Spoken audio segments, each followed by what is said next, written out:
All right. Thank you, Steve. First of all, I want to welcome Professor Robinson's class here today. Appreciate y'all being here. Always welcome, and hope you enjoy yourself as well. Saturday is our Salute the Troops game. That's always one of the highlights of the season for me. I remember last year, I think it was the cold, rainy day against Vanderbilt, and just seeing those guys in the stadium, men and women in the stadium, and the fun they were having really put things in perspective last year during that game, and does every year during this game. So grateful for them, all of the military branches, the men and women, the sacrifices they make for their service to our country. So really proud and honored to be able to recognize them this Saturday as well.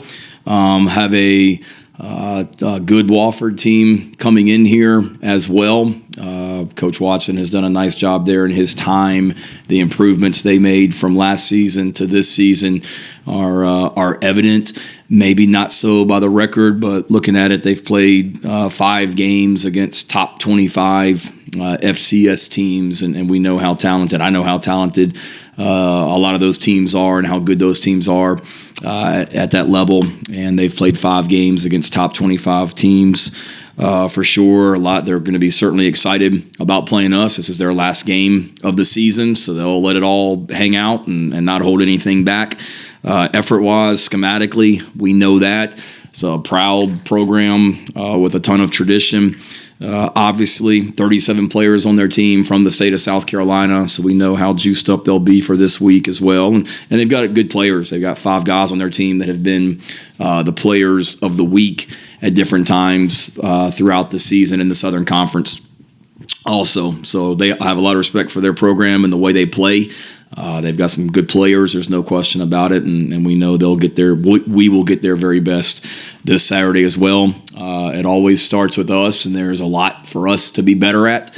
As great as the last month has been, and as good as Saturday night was, there's a lot for us to be better at in all 3 phases, and that's what I talked to the team about this morning in our team meeting. Is we need to get better this week. There's no question about it. But we're excited about getting back to work. I had a good practice this morning and good spirits and energy. And I said this on Saturday night, then I forgot to do it in the teleconference, so I'm definitely going to do it right now. We need to make sure we honor the seniors the right way on Saturday. So, again, I know I said it Saturday night after the game in the post-game press conference, Gamecock Walk needs to be electric because for so many of those seniors that will be getting honored on Saturday, that is the last Gamecock Walk they'll ever get to do. I guess unless they come back here as a coach one day, but as a player, it'll be their last Gamecock Walk. And then we will honor them right after pregame warm-up, so right around 3:30-ish, somewhere in there, is when we'll do our senior day recognition. And I would just ask all of our fans to shut the tailgates down early. There's plenty of opportunities in the future, God willing, to tailgate. This will be the last opportunity and the only opportunity to recognize a really special group of seniors. And I would love nothing more than for Williams-Brice Stadium to be absolutely packed at 3:30, 30 minutes before kickoff, so we can give those seniors that'll be playing their last game in Williams-Brice Stadium the recognition with their families on the field and the ovation that they deserve. So there's other opportunities to tailgate this season as well. If they're not going to the Clemson game next week and tailgating, they can come to whatever the postseason game is after Clemson. They can tailgate at that. But you got all day to tailgate. So get there early, tailgate, but shut that thing down, and please get in the stadium by 3:30 so we can really make that senior day recognition special for these guys, because this is a really, really, really, really special group of seniors that we're honoring. Guys that either came in January as a transfer and have made an impact in their time here. Guys that were a part of the signing class when I got hired that had never met me, like TJ Sanders or who's Juju, I guess, is a better example. TJ was a part of that class. He's technically not a senior, but Juju is a senior, and honoring him, or the guys that were here when I got here, like You can go on and on and on, but Tonka and Boogie and Vershawn and Kai and God dang, that's twice I've done that. Alex and whatnot, Hunter. There's just a bunch of really, really good players that we need to honor. So please help me in doing that. Gamecock Nation, I would appreciate it. Questions? Shane, a little off topic, but a couple weeks ago, Kai made semifinalist for Ray Guy Award again. Flashing back to 2 years ago, could you just kind of go back through the reaction of what you found out when he wasn't a finalist, and are you hoping for it this year? I don't want to make the committee mad, but I was flabbergasted 2 years ago because there wasn't, and no disrespect to the punters that were the finalists, but in my mind, there wasn't a better punter in the country than Kai 2 years ago. You think about what he did throughout the season. You think about what he did in the Clemson game for us 2 years ago. And then for him to be able to have the year that he's having right now, I didn't think there was a better punter in the country 2 years ago, and I don't think there's a better punter in the country this year as well. And hopefully he'll end up being a finalist for that for sure. How'd the boys' weekend go? Oh, they loved it. Everybody survived? Survival, I guess, is one thing, but they made it back to Tennessee okay. That's Perfect. all. I can't confirm Gotcha. that part. Nobody got arrested. Nobody. Thankfully, yes. Okay. That was a legitimate concern. Yes, I was well aware. But in that game, I mean, Nick Harbor had a big touchdown, another big catch down the sideline. That's a guy, obviously, with a lot of expectation coming into not just the season, but coming to Carolina. What's it been like seeing kind of the development that he's had to where now he's able to give you moments like that and be a more reliable part of the offense? Yeah, so proud of him. The guy works his butt off, and he's so appreciative for everything that he gets. I mean, I've told you guys, I think the story where after the A&M game last season, he came in my office on Sunday night and thanked me for the opportunity to play so many plays. And when he caught a touchdown pass against Furman, thanking me for giving him an opportunity, I think it was against Furman last year, to play. And he's just appreciative for everything. And that's still ongoing now with all he's done. I mean, he's still making those phone calls, sending those text messages or whatnot. That's why he brought the actual game ball that we gave him into the post-game press conference the other night. It wasn't for show. It was for it really meant a lot to him to get that ball. And it's pretty cool to see. And when I say that he works really, really hard, he works really, really hard. I mean, he's in here on his off day, and he's out there with Coach Furry.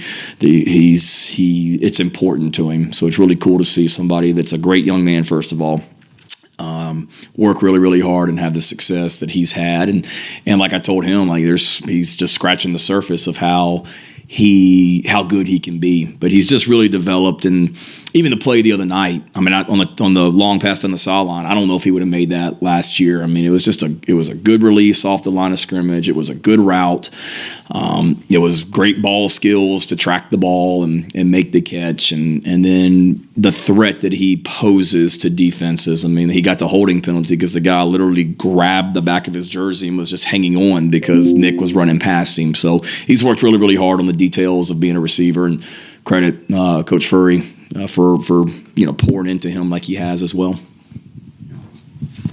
I know it's something the program did when you were an assistant. First time in your tenure you've had an FCS or a non-SEC game the week before Clemson. That's something you want to do in future seasons? Is that just the way the dates worked out? What do you think about having this game the week before Clemson? Yeah, I didn't think about that. 21 was Auburn, 22 was Tennessee, and 23 was Kentucky, wasn't it? I don't know. I haven't really thought about it. But it is different. They don't ask me, first of all. So, I mean, I guess the schedules, I'm assuming the 24 date for the Wofford game was probably set before I even got hired. I guess Clemson's doing the same thing because they play Citadel this week, right? So I guess they're doing the same thing. I really hadn't thought about it. I know it's coach speak to say, well, we just play them whenever they tell us to play them, and we'll be there and all that as well, which is true. I mean, we'll play them whenever we're supposed to be there as far as the week before that Clemson game. But I know it's, now that you mentioned now, I mean, more than I think about it, it seems like most of the teams in the SEC do have that kind of game, or not kind of game, but a non-conference game before the rivalry game. It seems like Alabama, always does in the past. I guess they don't this week. I think they play Oklahoma, but okay, gotcha. So I don't know. I know I'm bouncing around. I haven't really given you an answer, but there's merit to both of them. And obviously we've had success with playing a big non-conference game before Clemson, and we've last year, or I guess I guess we've won all 3 games before the Clemson game, right? Knock on wood. So I don't know. How's that? What do you think about that, class? You loving the great answers I'm giving today? Let me think about it more, Alan. I'll talk to Coach Tanner about it. Shane, of all the impressive plays that Lenore's had Saturday, is there one that really stands out or impressed you the most?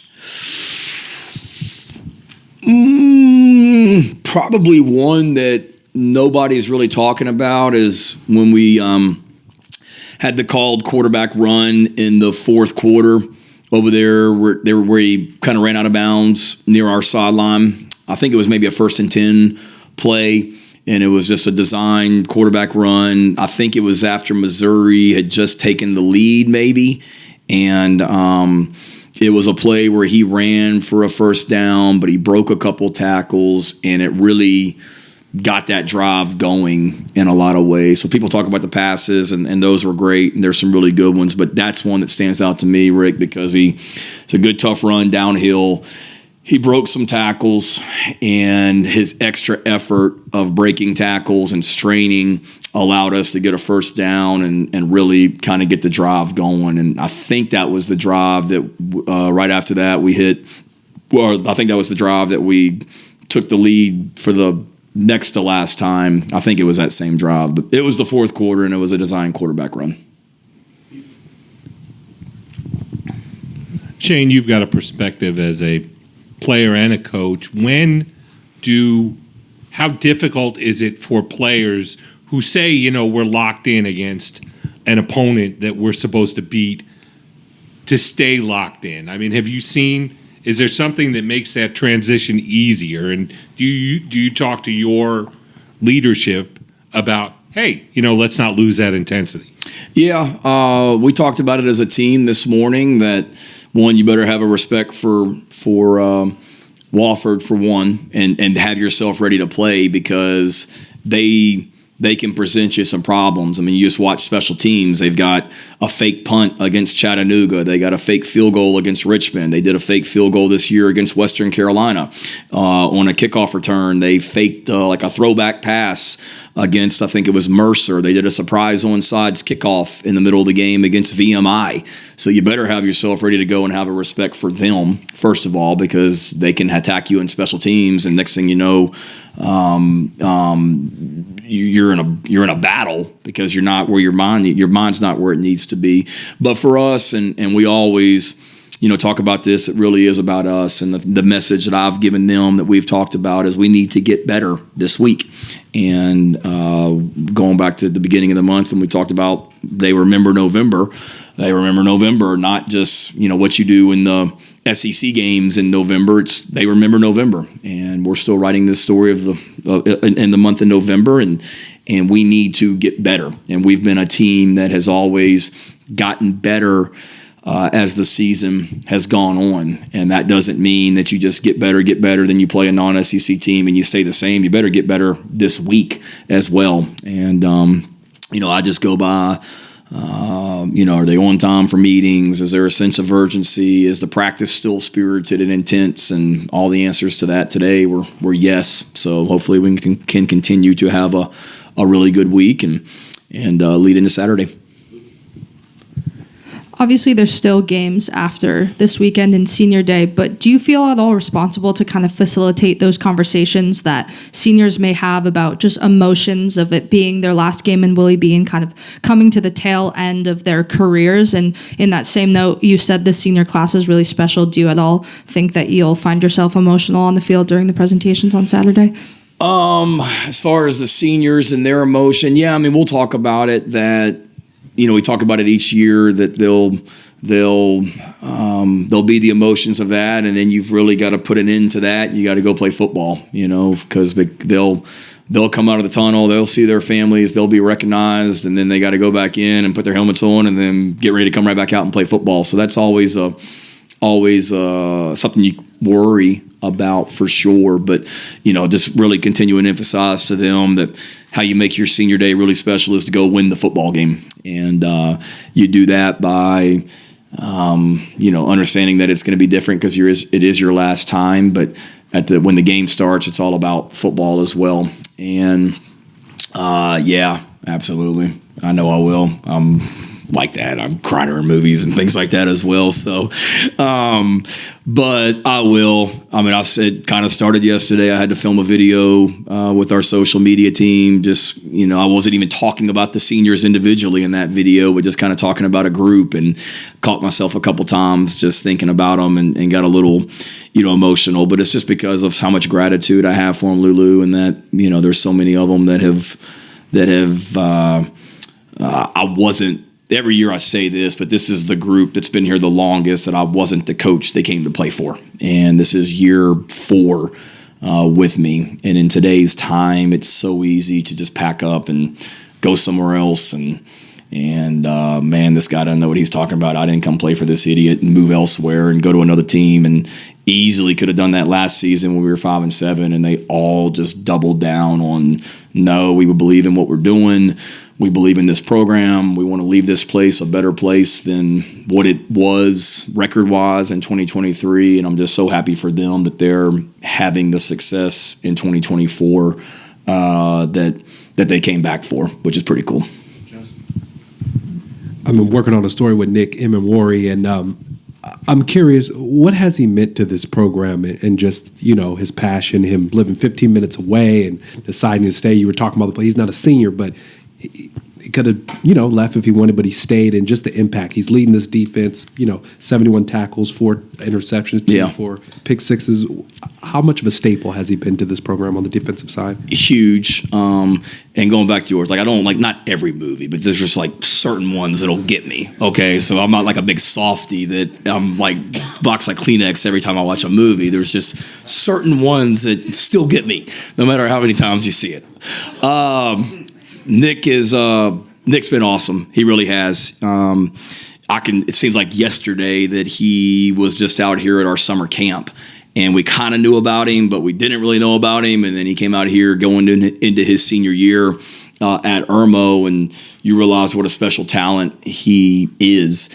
And then to come out in his very first game as a Gamecock, we don't even know if he's going to play against Georgia State that year. And then he ended up coming in the game and playing really well. And then I remember we go out to Arkansas the next week, and I still vividly remember there's a one-on-one tackle, him and KJ Jefferson, the Arkansas quarterback at the time, and Nick gets this big quarterback down as a true freshman. And there's just play after play, just some individual great effort plays, and then for it to be a guy from the state of South Carolina, it's awesome. I mean, I tell recruits all the time, when I was here before, and it's true, when we really got it rolling, we were doing it with players from the state of South Carolina, and him and DQ coming in that class together, and what they've done has been really, really cool. And certainly, Nick's a guy that after last season, with the kind of player he is, there were plenty of places he could have gone if he wanted to, and he wanted to leave a legacy here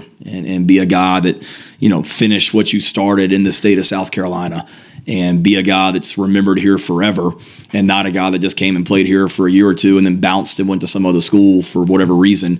He believes in this place. He loves this community, and it's really cool to see him having the success that he's having as well, and the career he's had here that will allow him to go play football for a long time after Carolina as well.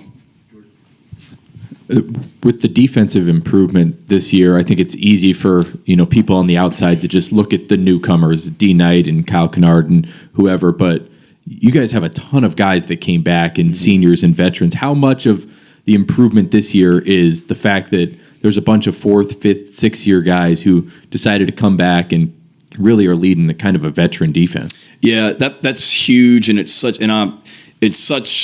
something that I think really gets overlooked when they talk about our defense, or really even our team in a lot of ways. And that's why, what's the best way to put it? That's why I kind of shook my head at some of the preseason projections about us, in that, look, I get it. We were 5-7. We lost our starting quarterback, and we lost our best offensive player in Xavier Leggett. And everybody's like, well, they stunk last year. They were 5-7. Quarterback's gone. Receiver's gone. They're not going to be very good. Well, look who we got coming back. And I know Lenora Sellers was an unknown, but Wasn't like we had a bunch of slaps that were returning. I mean, we had a good team coming back this year, whether it be for Sean Lee at center or Josh Simon at tight end, and then you talk about a lot of the receivers that were coming back and whatnot as well. But then you look at the defense. Like, we played really good defense down the stretch last year, and that whole group returned outside of Marcellus Dial and Jordan Strawn and two linebackers left, but we brought in some really good players to replace those guys. But the core, if you count us having 5 starters in the secondary, counting our nickel, 4 of our 5 starters in the secondary were back, and our top 3 defensive tackles were back. And in my mind, with Bam and Debo, our top 2 linebackers were back. So we brought a lot back, but we knew we needed to improve the pass rush. There's no question about it, i.e. Kyle Kennard and Dylan Stewart. You see what's happened. And we knew I told TJ and Tonka and Boogie when they were deciding whether or not to come back this year, look, y'all had to play too many plays last year because we didn't have the depth at D-tackle. We're going to get some depth around you. And we've done that with, the guys that we've brought in there as well, whether it be Jules or Kel or Rondo or Nick Barrett as well. So it's huge. When I meet with those TV crews on Fridays, that's one thing I try and mention to them because they all bring up those guys, but the new ones. But we brought back some really good players too that have embraced those new guys, and it's been a perfect mix of talented freshmen, older returners, and older transfers that have come in.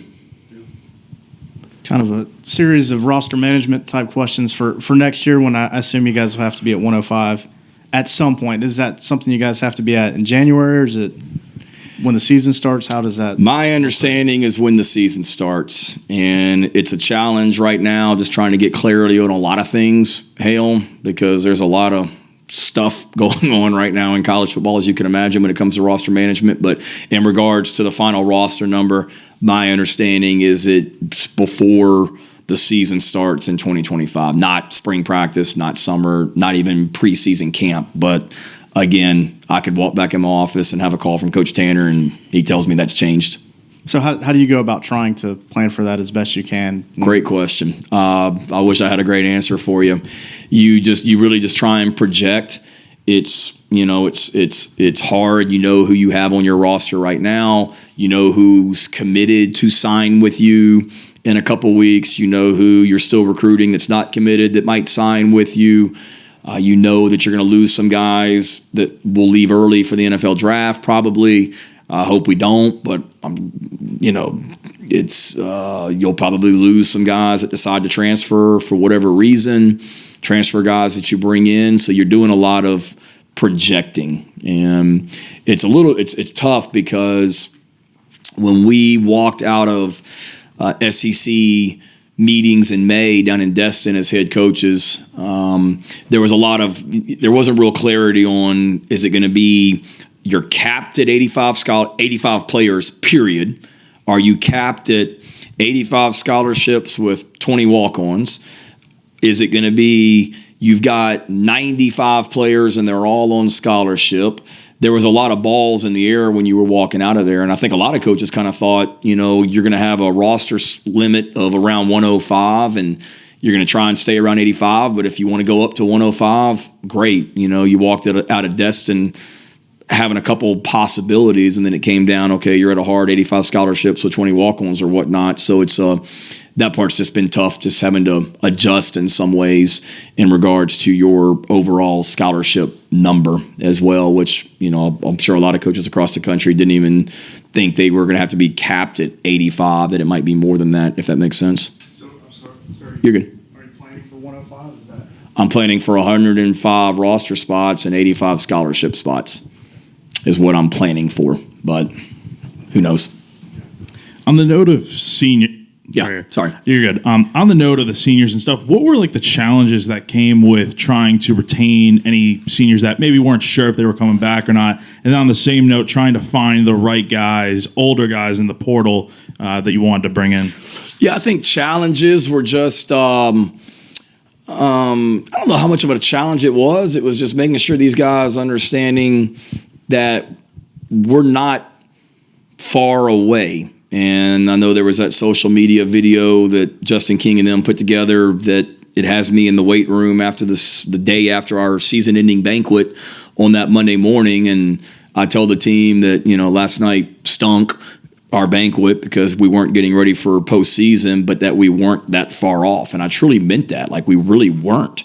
And telling our players, and there's a player that left our program after last season, and one of the reasons he told me that we were leaving is he said, I don't think we're going to be very good and we don't have a quarterback. Like, he told me that. And I said, well, I disagree. We got us a quarterback. You've seen, our quarterbacks at practice, and we're going to be good around him. And that player said, I don't know, Coach, it ain't looking too good. Well, he's somewhere else right now, and there's a lot of guys that are here and are glad they're here as well. So I think that it wasn't so much of a challenge, Jack. It was just making sure our guys understood, one, we're not that far off. Two, leaving a legacy here. And three, here's the plan that I have in place to get it right. Going back to, what we said about getting some depth on the defensive line and adding some pass rushers. We knew we needed to do that. We knew we had a talented freshman class coming in. We needed to add depth to the quarterback room outside of Lenoris and those guys. So that would just, it wasn't like me having to convince guys, please stay, please stay, please stay. It was, you always want to do what's best for the young man. If they felt it was best to move on, then would support them and wish them well. But it was, it goes also this NFL feedback. Here's the feedback you've gotten from the NFL that recommends you come back for another year, because here's where you would most likely be projected to be drafted if you did leave. And if you do come back, here's the plan to, one, make sure that we can maximize your abilities on the field, and then ours as a team also. And then there's an academic element part of it also, being able to come back and graduate and things like that as well. So it wasn't so much of a convincing. It was more just clarity and showing them, here's why it's going to be different in 24, and listening to them also, not that there was a bunch of complaints about last season, but me listening to them and hearing from them, what their thoughts were in regards to 23 and how to be better. What is the last movie that made you cry? It's a good question. No, I'm just kidding. You don't have to. Okay, it's been a while since I've seen one, to be honest with you, but I don't know. I don't need to go down that rabbit hole. That'll be after the season, John. Justin King's team, though, their creative videos, they put out some emotional ones. They put out some that probably one of those videos to answer your question. Any of those that they've done would be one for sure. Go ahead. They also put out some videos where they kind of troll the other opponent after your team wins. What are a couple of the favorite videos that he's produced of for you guys over the last few years? Ooh.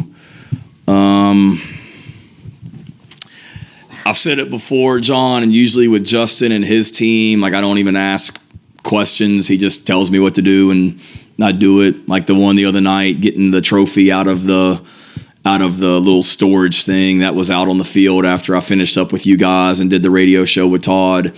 I walked out to do the TV show, and he said, hey, before we do the TV show, I need you to do something. Okay, I said, what's up? He goes, I just need you to walk by this, bend down, pick up the trophy, and walk away. I'm like, okay, cool. So I did it, and then he put that out as well. So there's not a lot of questions that I ask him. I just make sure to ask him not to embarrass me.